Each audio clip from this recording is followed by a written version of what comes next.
은혜로우신 하나님 감사합니다.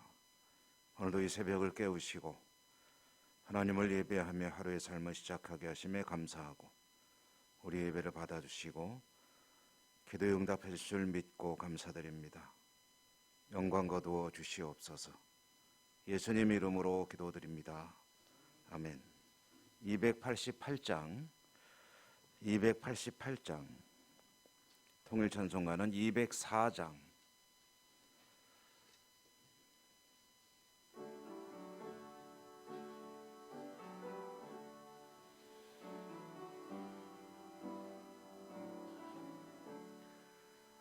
예수를 나의 구주 삼고 성령과 피로 거듭나니 이 세상에서 내 영혼이 하늘의 영광 누리도다.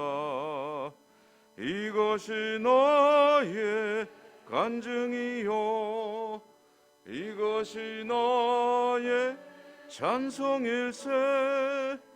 나 사는 동안 끊임없이 구주를 찬송하리로다.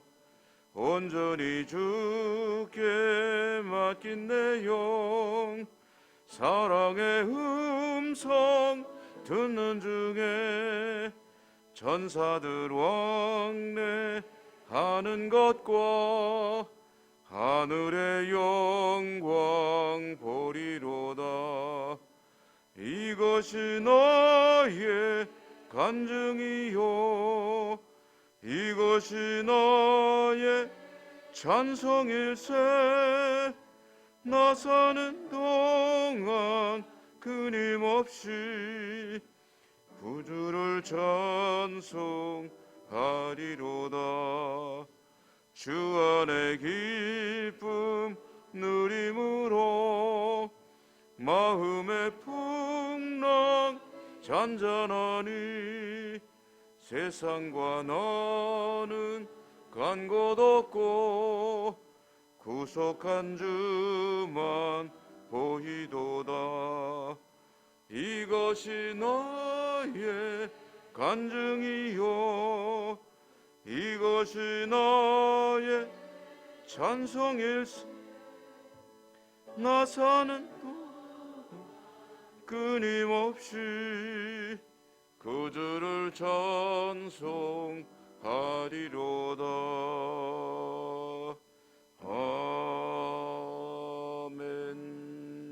아멘.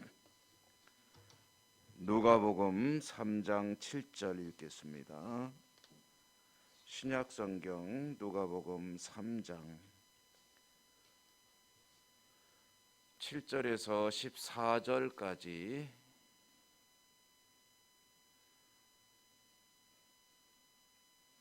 7절에서 14절까지 누가복음 3장 교독합니다. 요한이 세례받으러 나오는 무리에게 이르되 독사의 자식들아 누가 너희에게 일러 장차 올 진노를 피하라 하더냐.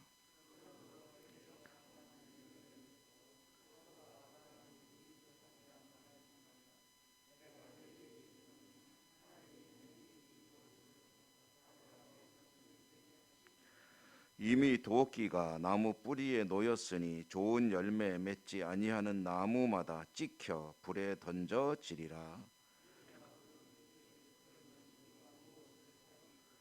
대답하여 이르되 옷 두 벌 있는 자는 옷 없는 자에게 나눠줄 것이요 먹을 것이 있는 자도 그렇게 할 것이니라 하고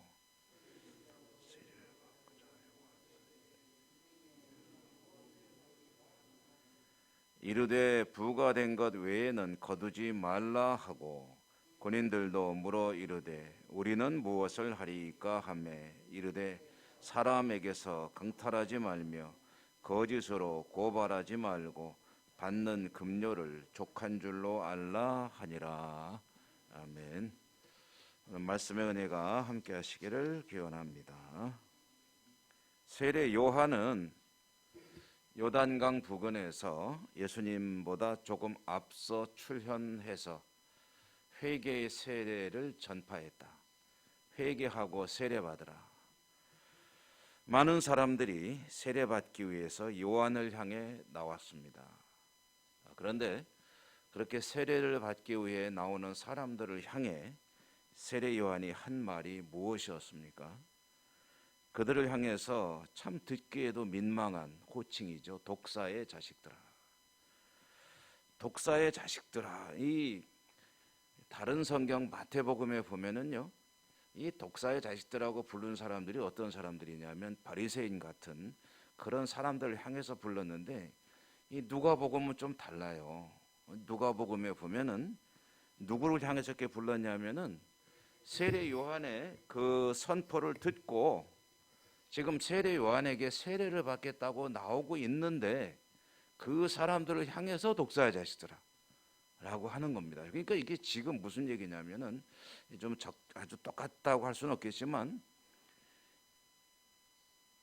예수님을 부인하고 뭐 그냥 그 교회를 비방하고 뭐 이런 사람들, 예수 믿는 사람들을 핍박하고 이런 사람들을 향해서 독사의 자식들아 라고 말한 게 아니고, 지금 하나님께 나오겠다고 오는 사람들을 향해서 독사의 자식들아 라고 지금 외치고 있다는 거죠. 그러니까 이거는 좀 이상하지 않느냐라고 생각할 수 있는데, 일단 이 독사의 자식들이라는 의미가 뭐냐 하는 것을 먼저 알아야 됩니다. 이 독사의 자식들이라는 말이 오늘 이 누가복음에서 보면은 다른 호칭하고 이제 대비가 되는 걸 알 수가 있어요. 여러분, 오늘 우리가 성경 읽었는데 8절에 보면 속으로 아브라함이 우리 조상이라고 생각하지 마라, 그렇게 말하지 마라 라고 말했거든요. 그러니까 이 독사의 자식들이라고 불리우는 사람과 대조되는 반대쪽에 있는 사람이 누구냐면은 이 아브라함의 조상이다, 그러니까 하나님의 백성이다. 그러니까 독사의 자식들아라고 하는 것은 하나님의 백성으로 아직 인정할 수 없는 사람들을 지칭하는 것이다. 세례받겠다고 회개하고 세례받겠다고 나오는 사람들을 향해서 너희는 아직 하나님 백성들이 아니다라고 외치고 있다는 거죠.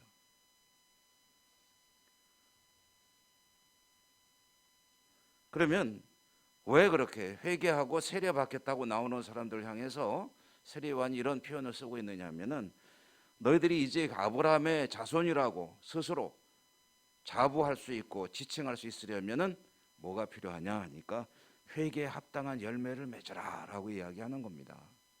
그러니까 세례요한의 말은 무슨 얘기냐 하면, 회개에 합당한 열매를 맺어야 그때 비로소 너희는 아브라함의 자손 곧 하나님의 백성이라고 할 수 있는 것이다. 그러니 이제 세례받고 세례받는 것으로 끝날 것이 아니라 회개에 합당한 열매를 맺어라 라고 이제 이야기를 하고 있는 것이라는 그런 말씀이죠. 그럼 회개에 합당한 열매를 맺어라 하니까 사람들이 그 말을 알아듣고, 그러면 우리가 뭘 어떻게 해야 되는 겁니까? 라고 질문을 했거든요. 이렇게 질문을 하니까 어떤 추상적인 원칙을 말하지 않고 그 사람들의 어떤 상황에 맞게끔 이제 이야기를 딱딱 꼬집어서 했는데 한 3가지 정도로 하고 있는 걸 알 수가 있어요. 그러니까 구체적으로 이렇게 이야기하고 있는 그 몇 가지 이야기들을 통해서 어떤 원칙을 거기서 이제 뽑아낼 수가 있습니다. 우선 누가 11절에 보면은 누구한테 그렇게 얘기했습니까? 옷을 2벌 가진 자, 그리고 먹을 것이 있는 자는 나누어 주라. 나눔을 하는 것이 회개에 합당한 열매다. 그러니까 여유가 있는 이들은, 뭐 내가 좀 가지고 있는 이들은 나눔의 삶을 사는 것이 합당한, 회개에 합당한 열매를 맺는 것이다 라는 이야기를 하고 있죠. 첫째로는 나눔이라는 이야기를 하고 있고요.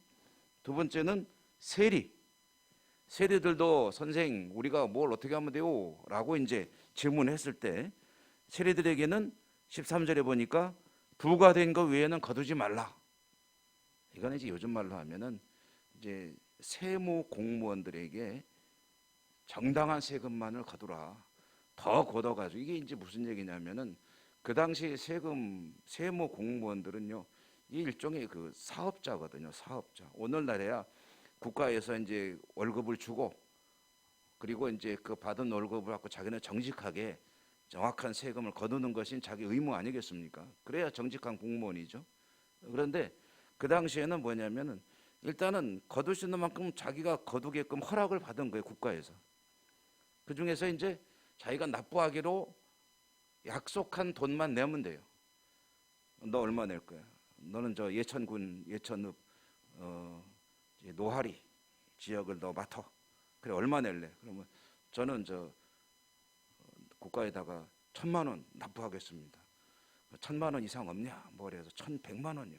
그럼 네가 해. 그러면 이제 1,100만 원을 이 노하리에서 세금을 걷어가지고 내면 되는 거예요. 그런 1,100만 원을 내기 위해서 얼마를 걷든지 그거는 이제 허락을 해준 거예요. 물론 너무 심하면 안 되겠지만요. 그러나 세리들이 왜 그렇게 욕을 먹냐면 이제 로마에 내는 세금이라는 명분에서 2천만 원, 3천만 원을 거두는 거예요. 막 쥐어짜는 거죠. 그래가지고 1,000만 원 자기가 약속한 1,100만 원 내고 나머지는 이제 본인의 수입이 되는 그런 일종의 사업이란 말입니다. 그러니까 오늘 그 세례요한이 말하는 거죠. 이르되 부가 된 것 외에는 거두지 마라. 그 다음에는 이제 군인들이 또 묻습니다. 그러면 우리는 뭘 어떻게 하면 돼요? 하니까 그대들은 강탈하지 말라. 거짓으로 고발하지 말고 받는 급료를 족한 줄 알라. 군인들에게는 뭐가 있습니까? 힘이 있잖아요. 칼이 있고 총이 있잖아요. 그러니까 그런 무력을 가지고 약한 사람들을 고통을 주지 말고 또 약탈하지 말고 나라에서 주는 녹봉으로 만족하고 그리고 정직하게 살라 하는 그런 이야기를 하는 것이죠. 그러니까 이 세 가지 케이스가 각각 다르게 이야기되겠지만 그러나 여기서 하나의 원리가 나오지 않습니까? 그 원리는 무엇입니까? 그 한마디로 말하면 하나님의 명령 율법에 합당하게 살아야 한다 이런 얘기예요. 하나님의 율법 약한 사람들을 돌보아줘라. 그다음에 뭐 그렇지 않습니까? 추수하면은 그걸 또 나눌 줄 알아야 되고 약한 사람들과 함께 성전에서 기뻐하고 즐거워하라. 뭐 이런 이야기들. 그다음에 부정 불의 부패하지 말아야 된다는 거. 이런 건 뭐 너무 당연한 것 아니겠습니까? 그러면 자 이건 이제 그 당시 직종별로 사람들에게 이야기한 것이고 그 원칙을 뽑아보니까 그것은 하나님의 율법, 하나님의 명령에 합당한 삶을 살아야 한다라는 것이었다고 한다면 그럼 우리에게는 이게 무슨 얘기냐? 그 만약에 이제 저 같은 목사가 이제 그러면 저는 어떻게 하면 되나요? 라고 물어봤으면 뭐라고 했겠습니까? 세례요한이 목회 좀 똑바로 잘해라 이런 얘기 하시겠죠. 목회 좀 똑바로. 그 성경 연구 좀 똑바로 해서 하나님 백성들에게 말씀을 좀 제대로 전해라. 아니면은 뭐 좀 더 경건 생활에 더 힘을 내라. 맨날 바쁘다고 돌아다니지만 말고 뭐 그런 이야기를 하지 않겠어요? 믿음의 사람으로서 하나님의 말씀에 합당하게 사는 것이 회개에 합당한 열매 사실은 내용이라는 거죠. 그럼 성도로서 또 저는 목사니까 우리 장로님들도 계시고 집사님들 권사님들 계신데 집사로서 또 장로로서 또 권사로서 하나님 앞에 어떻게 해야 될지를 생각하고 합당한 직분에 합당한 그러한 삶을 살아라. 신앙생활을 그렇게 해야 되는 것이다 라는 얘기를 세례요한이 대답하지 않겠습니까? 그리고 세상에서 이제 공무원으로 자영업자로 또는 여러 가지 직종에서 일을 할 때는 그럼 자영업자로서 오는 고객들에게는 어떻게 대해주고 공직자로서 어떻게 대하고 세상에서는 하나님께 그 삶을 통해서 영광 돌리고 또 교회에서 섬길 때는 어떻게 섬기고 이런 것들이 사실 성경에 다 나와 있잖아요. 그런 이야기를 세례요한이 들려주는 것이다 라고 이야기하면 되겠죠. 여러분 오늘 세례요한을 통해서 외쳐지는 이 음성은 주님의 길을 예비하는 선지자의 말이고 이것은 하나님께서 세례요한을 통해서 외치는 것 아니겠습니까? 우리들에게 하나님께서 회개에 합당한 열매를 맺으라 라고 한다면 그 말의 의미는 하나님의 말씀에 적합하게 바르게 기준에 잘 맞게 그리고 열매라는 말이 나오면 항상 생각나는 건 이제 성령의 9가지 열매가 생각이 나죠. 갈라디아서에 보면은 나오는 뭐죠? 얼른 생각이 안 나네요. 성령의 9가지 열매. 사랑과 또 뭐죠?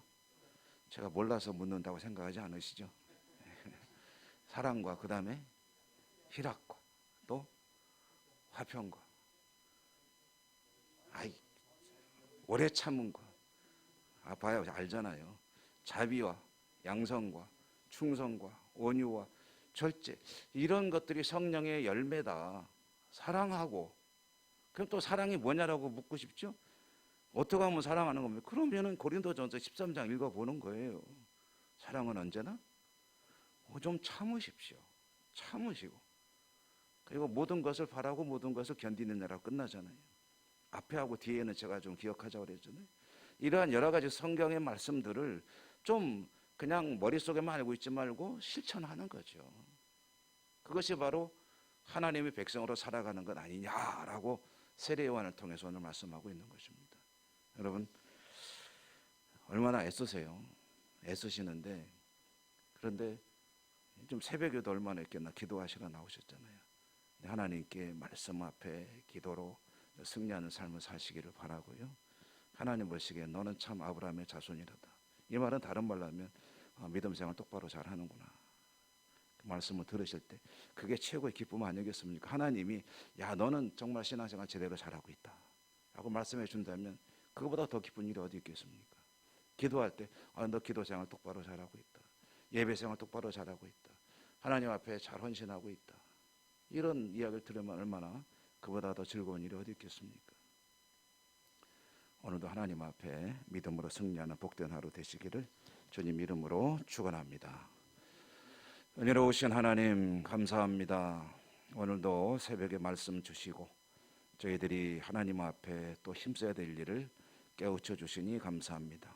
믿음으로 산다고 또 하나님 보시기에 좋게 합당한 열매 맺으며 산다고 하지만 부족할 때 많습니다. 성령으로 붙들어 주시고 말씀 따라 살게 하시고 승리하는 저희 모두가 되게 하시고 하나님께 영광 돌려드리는 하나님의 백성 저희 모두가 될 수 있도록 축복해 주옵소서. 오늘도 하루를 살아갈 때 하나님 말씀을 늘 기억하며 간직하며 말씀에 합당하게 승리하는 복된 하루 살 수 있도록 인도하여 주시옵소서. 예수님 이름으로 감사하고 기도 올리옵나이다. 아멘. 하늘에 계신 우리 아버지, 아버지의 이름을 거룩하게 하시며 아버지의 나라가 오게 하시며 아버지의 뜻이 하늘에서와 같이 땅에서도 이루어지게 하소서. 오늘 우리에게 일용할 양식을 주시고 우리가 우리에게 잘못한 사람을 용서하여 준 것 같이 우리 죄를 용서하여 주시고 우리를 시험에 빠지지 않게 하시고 악에서 구하소서. 나라와 권능과 영광이 영원히 아버지의 것입니다. 아멘. 우리 기도하겠습니다. 기도하실 때 우리 권사님, 황 권사님 기도할 때 처음에는 좀 피아노로 찬송가를 좀 쳤어요. 기도를 좀 도와주시고요. 그리고 우리 목사님은 찬양 틀을 때 처음에 조금 우리 피아노 반주 좀 어느 정도 한 3분 정도 한 뒤에 그 뒤에 맞춰서 소리 크기를 좀 잘 맞춰서 틀어주시면 고맙겠고요. 여러분 우리가 하나님께 기도할 때 그냥 가만히 앉아서 기도할 때도 있지만 요즘에는 좀 소리를 좀 내서 기도하는 것도 좋겠다 하는 생각이에요. 특별 새벽 기도를 하면서 그런 생각이 들었는데 하나님께 우리가 좀 간절하게 기도한다는 그런 의미에서 주님을 한번 좀 부르기도 하고 또 소리를 내서 기도하면은 내 기도에 집중할 수 있는 그런 장점이 있죠. 우리가 하나님께 기도할 때는 좀 전심을 다해 기도하는 그런 시간이 되시길 바라고요. 다 같이 간절한 마음으로 주님 한번 불러도 되고 또 3번 부르고 싶은 분은 3번 불러도 되고 하나님의 이름을 부르고 통성으로 같이 기도하러 가십시다.